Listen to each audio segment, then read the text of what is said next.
Renascença. A par com o mundo. Bom dia, bom fim de semana. Como sempre, à sexta-feira temos o Visto de Fora, a análise dos temas da semana por dois jornalistas estrangeiros há muito a viver em Portugal, o Olivier Bonamici, a Begonha Inigas. Olha que dois, para conduzir esta conversa sempre extraordinária está o jornalista Miguel Coelho. Bom dia a todos. Olá, bom dia Paulino, bom dia Begonha, Olivier. Muito bom dia. Bem-vindos ao Visto de Fora. A Begonha hoje, apesar deste som cristalino, está a partir de casa, porque já a seguir vai viajar para a Guarda, não é? Onde amanhã decorre a Cimeira Luso-Espanhola. Begonha, expectativas elevadas para o encontro dos dois governos ibéricos? Ou não? Bom dia de novo, teño saudades vosas, mas o traballo de correspondente é así, non é? Teño de avisar por outras coisas e non teño tempo material de estar convosco. Expectativas, eu xa acompañei a 15 e tal anos que sou correspondente en Portugal e acompañei xa varias cimeiras e sempre há expectativas, mas como saben sou un bocadiño portuguesa e galega e sou desconfiada, non é? Portanto, as expectativas en principio son altas, mas depois xa veremos o que se cumpre. A temática principal é unha forza común transfronteriza entre España e Portugal para combater a crise, para ultrapasar a crise. Vanse asinar varios acordos, non é? De cooperación, de colaboración, tamén en materia de linguas, en materia económica, cultural, mas sobre todo para combater a crise. Mas quando falas em força comum, não é propriamente uma força de segurança, é um esforço comum, não é? Um esforço sí, comum. Exactamente, unha forza, nós dicemos en español, forza común, cando van da mano, por exemplo, dos países, non é? Mas tamén teño de confesar unha coisa, que os xornalistas españois, eu vou ser a única correspondente española que vou acompañar mesmo lá, mas os xornalistas españois que acompañan normalmente ao primeiro ministro, non é, español, o Pedro Sánchez, van estar moito máis pendentes de algo que vamos falar de aquí un bocadiño, non é? Da situação em Espanha, da pandemia. Sendo que Portugal e Espanha já esta semana tiveram, Olivier, uma cimeira futebolística, não é? Acabou a zeros, para que ninguém se sentisse ofendido. Tivemos também o anúncio da candidatura conjunta ao Mundial de 2030. Isto, na tua opinião, tem pernas para andar ou não? O que é engraçado, as pessoas que não sabem em casa, mas nós temos o jornalismo, um alinhamento do programa sobre os temas, e o Miguel escreveu na Folha, hoje vamos falar da organização do Mundial de Portugal e Espanha para 2020. 2030. Sim, 2030. Miguel, parece tão longe.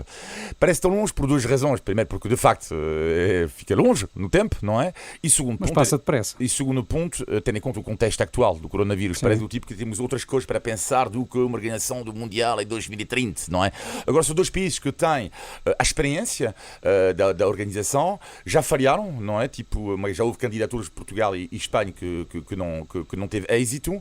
Agora, claro que do ponto de vista da economia, sabemos o que isto representa do ponto de vista do PIB, é sempre muito importante e imagino que vamos pagar o preço desta crise durante vários anos e esperemos que até lá as coisas se resolvam e por isso seria uma ótima notícia tanto para Portugal como para a Espanha.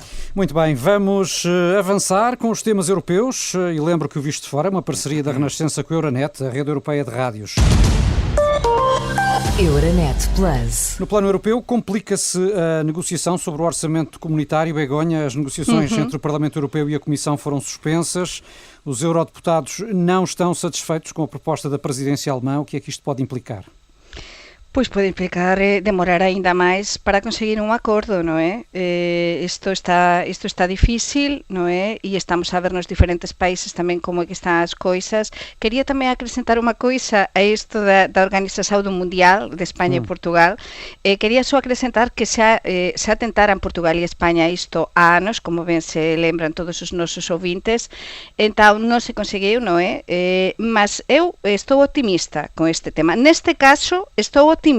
Só acho que afinal devia ser em Lisboa, mas enfim, pronto. Mas eu acho que fica muito bem em diferentes pontos da península. Em Portugal. Em diferentes pontos, não é? Não tem por que ser em Lisboa. Cidades, pode ser transfronteiriças. Desde que não fosse em Espanha. Mas enfim, não, em dois países. Brincar contigo. Adiante.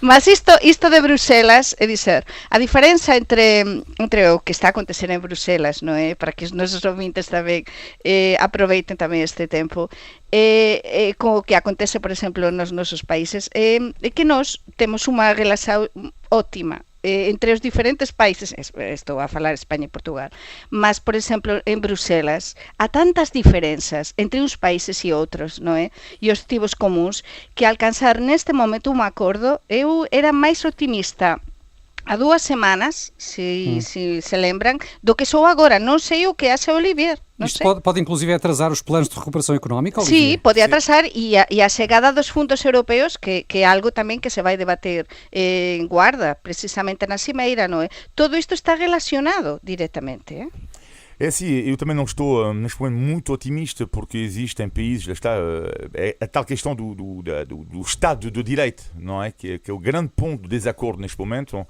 E países como a Hungria e a Polónia sabem que podem fazer alguma chantagem neste momento. Do outro lado temos os, como é que se chama em português, os Estados, não é? Os ricos, aquele clube dos 4, os Estados... Assim, os frugais. É, exatamente, os frugais. Sim. Que eles não abdicam desta condição, não abdicam da questão do Estado de Direito. E eu acho que vai ser a solução, como sempre, com o país que vai arranjar o compromisso, e quem é este país é a Alemanha. Portanto, eu acho que a Alemanha ter a chave, não é, para encontrar este compromisso. Encontrar ou impor, muitas vezes. Impor, só que há uma urgência.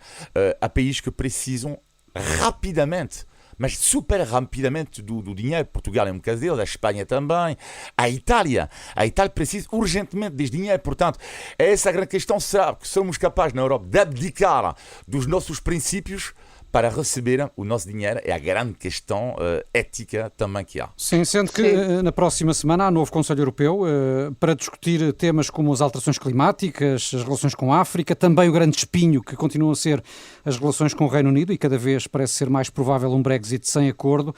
E com a pandemia a agravar-se, será isto, Begonha, a tempestade perfeita à espera da presidência portuguesa que vai começar em janeiro?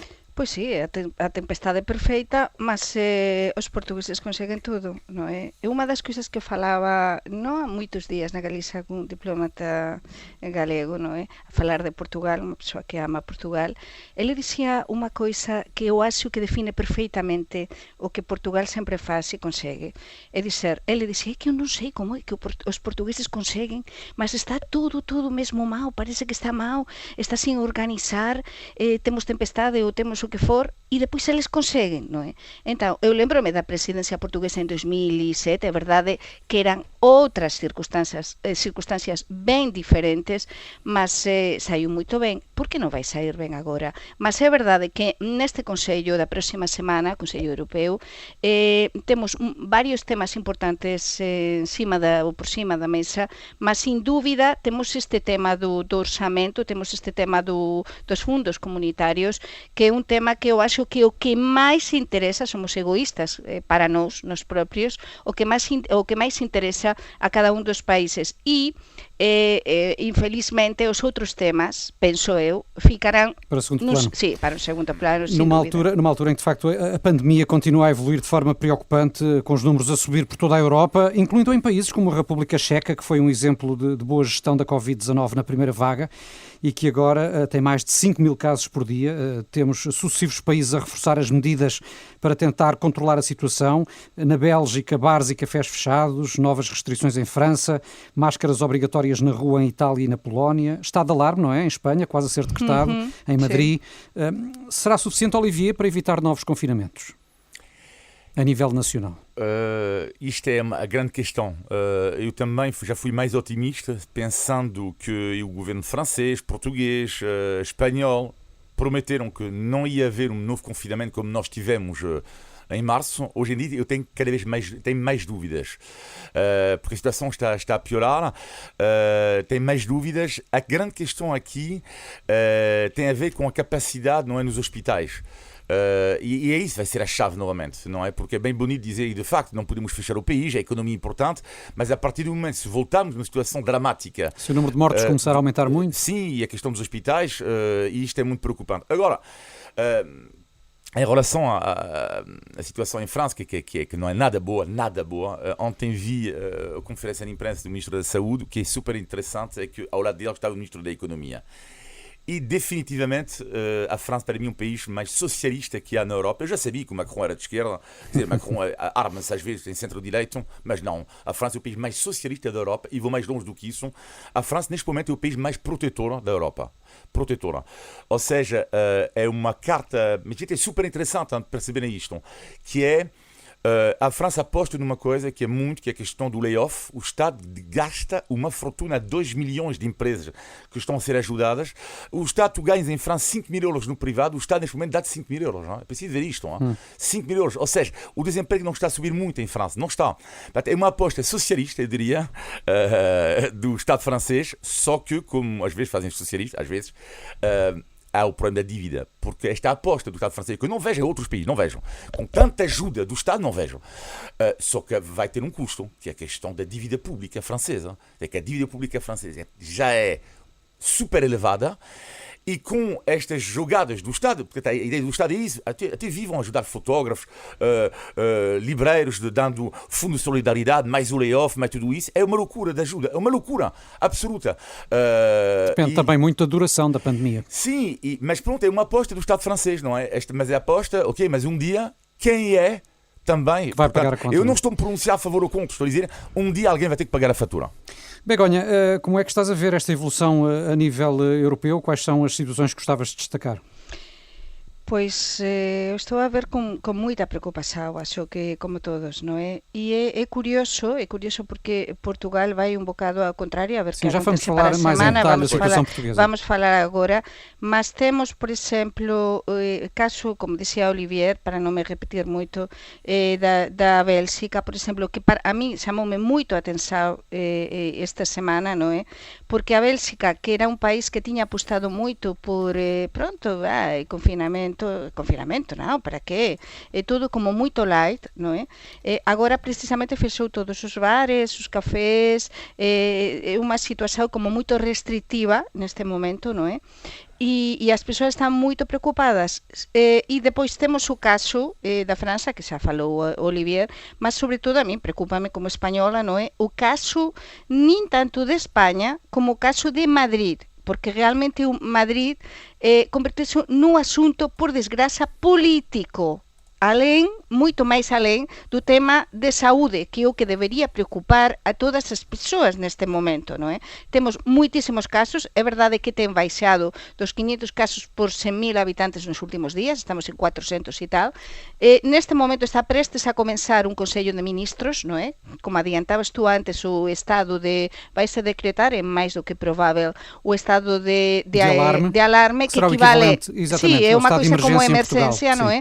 É dizer, amenazou o primeiro-ministro a presidenta da Comunidade Autónoma de Madrid.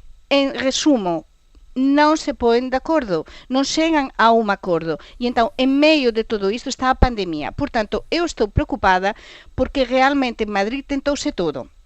Tentouse ese confinamento perimetral, non é? Falábamos de que o que vai acontecer a partir de agora na Europa. Sin dúbida non se van fechar, eu dubido que se fexen as fronteiras, os países, que os confinamentos volten a ser totais, non é? Porque senón a economía se para, entón morremos todos, non é?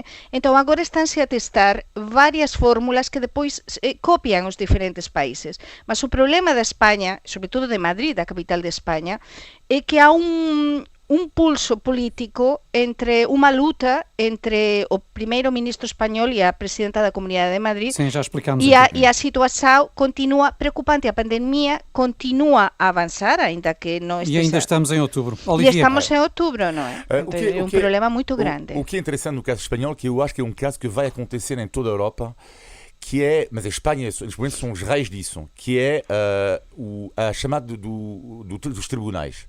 Ou seja, em Espanha, vimos o que aconteceu em Espanha com a justiça espanhola, etc, etc. E eu acho que isto vai acontecer cada vez mais.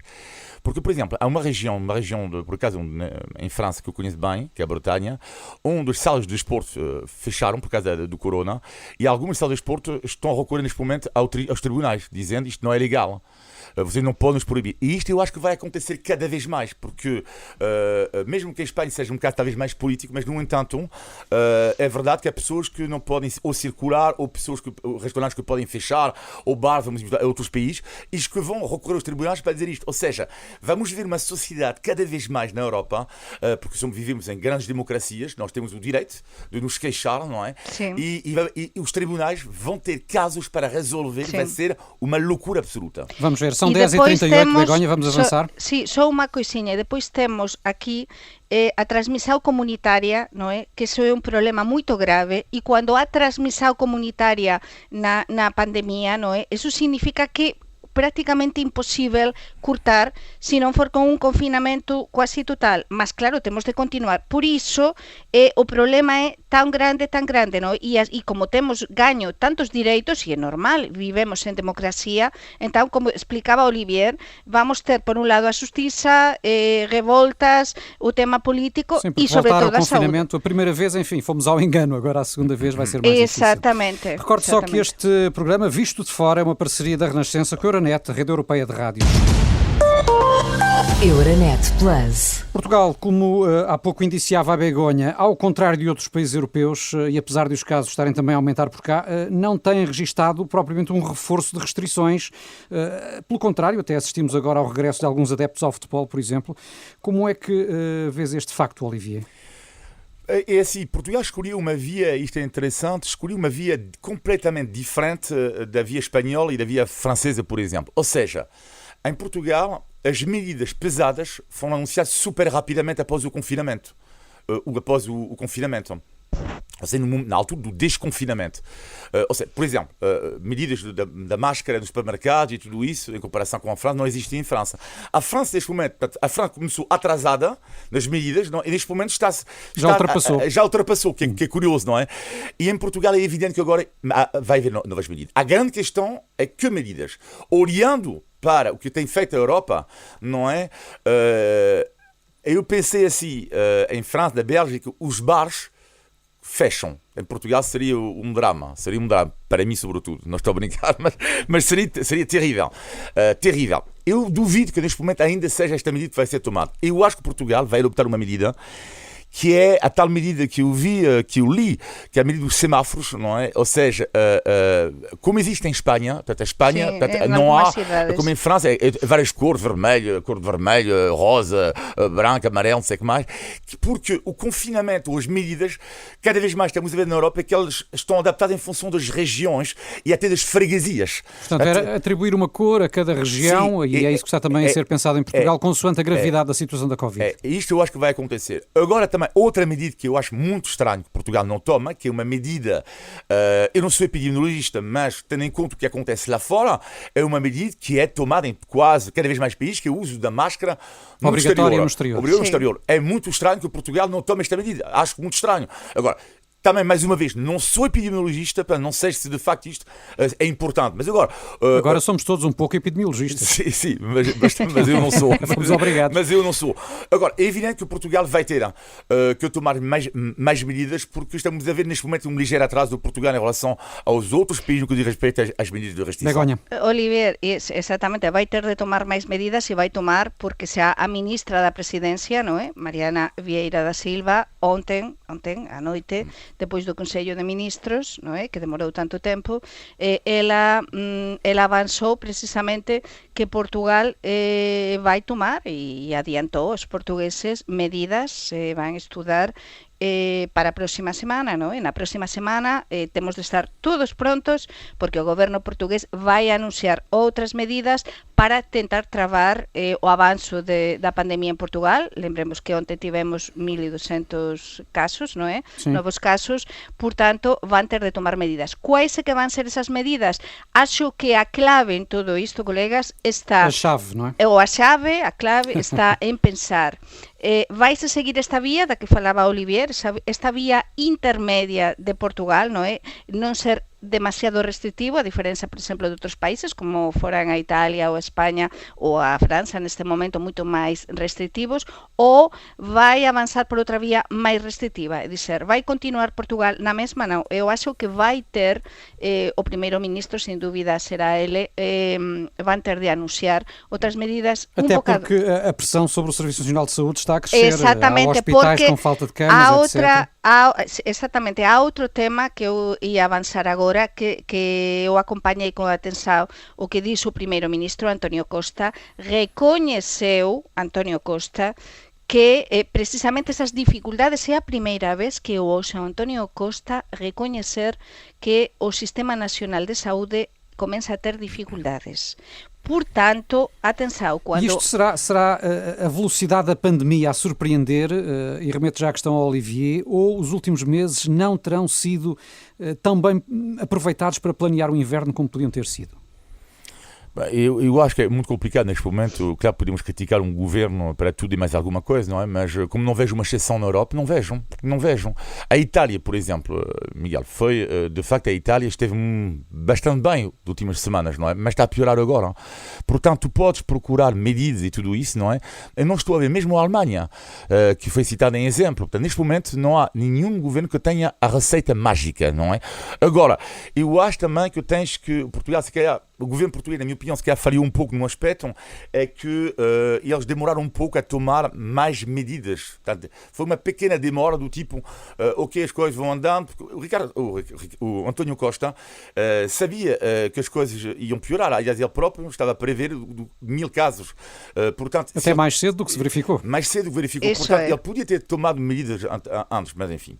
Sim, vamos avançar mudando de capítulo. Mas, se me permitirem, eu simplesmente Begoña. digo que quando xa o goberno prepara, o goberno portugués, coñecemos perfeitamente a Antonio Costa, como é a súa comunicación política ao país, como se dirixe, entón temos de estar prontos para novas medidas e, sin dúbida, están moito preocupados, porque non sabemos como é que isto vai avanzar. E, como dixía Olivier, ningún gobernante neste momento ten a solución. Portanto, a ver que é o que acontece. Sim, e nós vamos avançar, mas para outro tema, porque estão à porta as presidenciais, enquanto Marcelo Rebelo de Sousa continua a adiar o anúncio de recandidatura. Foi Ana Gomes que protagonizou a entrevista da semana aqui na Renascença, com uma proposta para que o mandato do Presidente passe a ser único e de 7 anos. Atualmente o Presidente pode cumprir 2 mandatos de 5 anos. Muito brevemente, Begoña, faz sentido esta proposta, na tua opinião? Pois non sei, eu non coñezo moito ben todo isto das presidenciais, o que sería mellor ou pior para Portugal. Para mí, un mandato, mas eu falo como cidadá, non é? Como persoa, co este visto de fora que moro cá e algo coñezo de Portugal, penso que serían mandatos moito, se callar un mandato de 7 anos. Muito longo, porque en 7 anos, eu poño o exemplo, eu presidín, por exemplo, a Asociación de Correspondentes en Portugal 2 anos. As persoas non se poden imaginar o que son 2 anos nun cargo deste tipo e dizer que con moita exigencia. Non me quero ni imaginar o que é ser Presidente da República e ter 7 anos... Tu és espanhola, não podes ser. 7 anos, não, mas no caso de ser sim. Presidente, 7 anos, portanto, Olivier, a mim parece-me uma loucura. Em França já houve 7 anos de mandato presidencial e com renovação. Sim, agora são 2 vezes, pronto, são 2 vezes 5, não é? 5, sim. Agora, como cá. Sim. Agora, eu entendo perfeitamente o argumento da Ana Gomes, que é o argumento de dizer, ok, assim não pode haver eleitoralismo, não é, para um presidente ser reeleito. Mas a inversa também é verdade, sim, pois não há fiscalização democrática, porque são 7 anos. Claro, exatamente, são 7 anos. Mas eu sugeri outra proposta. Então, mas porquê que quem é que na política portuguesa tem mais poder realmente? É o Primeiro-Ministro. Quem é que conduz a política do país? O Primeiro-Ministro. Então, mas eu olha, neste caso, eu faria muito mais sentido limitar o mandato do Primeiro-Ministro a 4 anos e não renovar. Claro, porque lá o risco que há maior, acho eu, é o eleitoralismo de um Primeiro-Ministro. Porque é ele que conduz a política do país. E estamos a ver, tanto Cavaco Silva, que ficou 10 anos, José Sócrates, que ficou 6 anos, António Costa está há quanto tempo agora? São 2000, enfim, já vão lá. Vão 5 anos. Vão 5 anos, porque ele pode fazer 8 anos. E eu acho que isso seria uma medida muito mais forte, limitar o mandato do Primeiro-Ministro a 1. Muito bem, vamos avançar. Anos estamos a correr contra o tempo, Begoña. É muito tempo. Está na hora do índice de Tugalidade. Índice de Tugalidade. Todas as semanas, já sabem, pomos aqui à prova a Begonha e o Olivier, são desafiados a acertar no significado de uma expressão da língua portuguesa. Nos últimos tempos, a taxa de sucesso tem sido elevada, não é? Se fosse um concurso, seria uma autêntica árvore das patacas. Pois, nunca ouvi. A árvore de quê? Árvore das patacas? Nunca ouviste esta expressão? Não, mas nunca, A juro. árvore das patacas é muito sucesso, não é? Que dá muitas patacas. Sim. Pataca é batata em galego. Adianto isto. Pataca, é verdade. Diz-se assim, batata em galego é Árvore das pataca. E a conclusão é?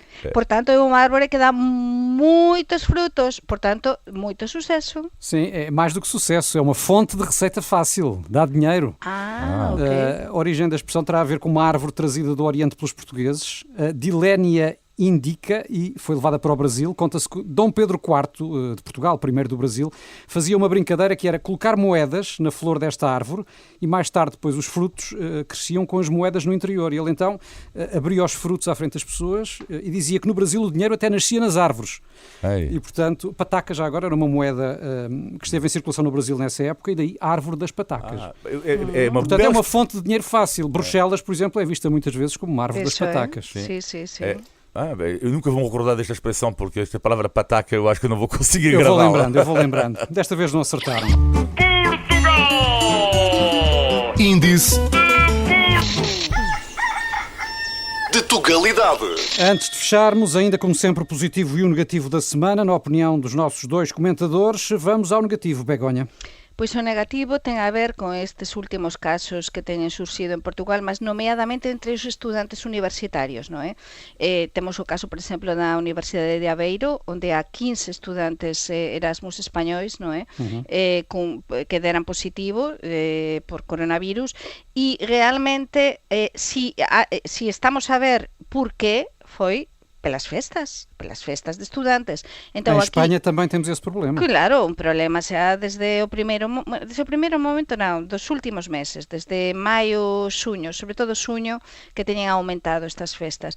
Mas eu faría desde cá e faço un chamamento tamén aos xovens universitarios e pronto tamén do ensino secundario, que por favor teñan cuidado con este tema, porque agora está a haber moitísimos casos entre os xovens e há consecuencias, depois non se sabe quais é que poden ser os efeitos secundarios, como xa se falou na Renascença hoxe de mañá, e psicolóxicos tamén do Covid-19, non é? Muito bem, vamos ao teu negativo, Olivier? Eu não tenho nada contra Cristina Ferreira, rigorosamente nada, mas admito que eu fico um pouco surpreendido com a quantidade, isto é uma coisa que não é de agora, não é? Mas que a quantidade louca de notícias sobre a Cristina Ferreira. E às vezes não entendo. Por exemplo, esta manhã um jornal, na sua manchete, faz o seguinte, diz: apagão deixa a Cristina sem estúdio. Não, mas sinceramente é surreal. Tipo, é um caso de estudo. Isto é um caso de estudo super interessante. Eu gostaria de saber o que é que há por trás. Porque há uma coisa por trás, sociologicamente, que é super interessante de analisar, mas um dia iremos falar disto com mais calma, mas vou fazer um trabalho sobre isto. Muito bem, isso vai dar pano para mangas, certamente. Bom, mas vamos antes aos positivos. Begonha, vamos fechar pois em alta? O positivo é um exemplo que eu vivi ontem. Ontem tive de ir a Vila Nova de Gaia, estive em Vila Nova de Gaia, precisamente a visitar os novos escritorios da Mercadona en Portugal, entrevistar a responsável da Mercadona en Portugal, non é?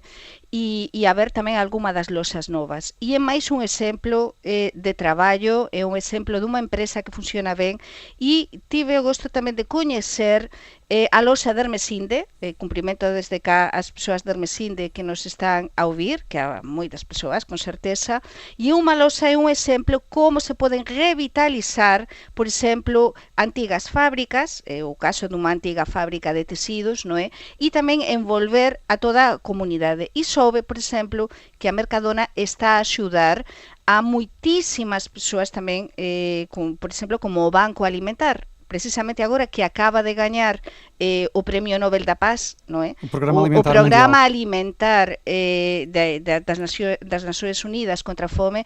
É moito importante que empresas, cualquier empresa, non é, teña esa vontade de axudar e de doar alimentos precisamente os que máis precisam. Fica o exemplo sublinhado pela Begonha. E o teu positivo, Olivier?